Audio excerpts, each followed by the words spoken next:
Fundora versus Tszyu, dalawang belt na ang nakataya.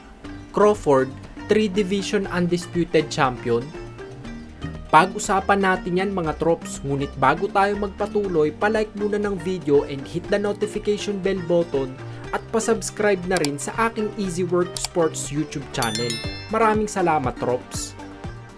So dahil nga sa pag-pull out ni former welterweight champion Kit One-Time Thurman sa laban niya kontra WBO Junior Middleweight Champion Tim Tszyu, dahil sa di umano'y bicep injury na natamo ay ipinalit nga po dito ang top contender ng 154 pound na si Sebastian Fundora.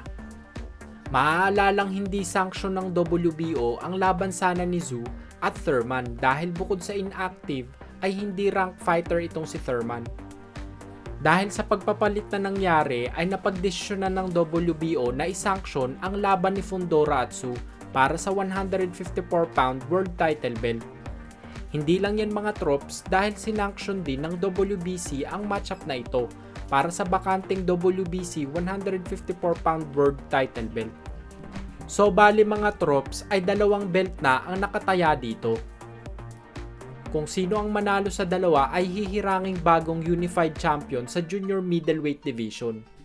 So napaganda pa nga ang laban mga trops when it comes to world title dahil kung si Thurman ang tuluyang lumaban ay walang kahit na anong belt ang nakataya sa matchup.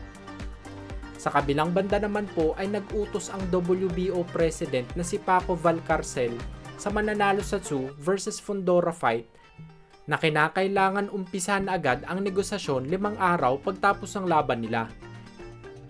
Ito ay para sa mandatory challenger na si Unified Welterweight Champion Terence Bud Crawford. Matatanda ang hinirang na super champion si Crawford ng WBO kaya may privilege na maging mandatory kung dadayo sa ibang dibisyon. Kung sakaling manalo si Tszyu sa laban kontra Fundora ay paniguradong magiging ma-action ang masasaksihan natin kontra Crawford. Bakante na rin ang IBF at WBA belt sa 154 pound na hawak noon ni Jermel Charlo. Kaya magandang pagkakataon ito para kay Crawford na dominahin ang dibisyong ito. Kung papala rin makuha ang lahat ng 4 major belts sa junior middleweight division ay siya ang magiging kauna-unahang undisputed champion sa 3 dibisyon dito sa 4 belt era. Sa tingin nyo mga trops, kakayanin ba ni Crawford maging isang 3 division undisputed champion dito sa 4 belt era? Comment nyo lang ang sagot nyo sa baba.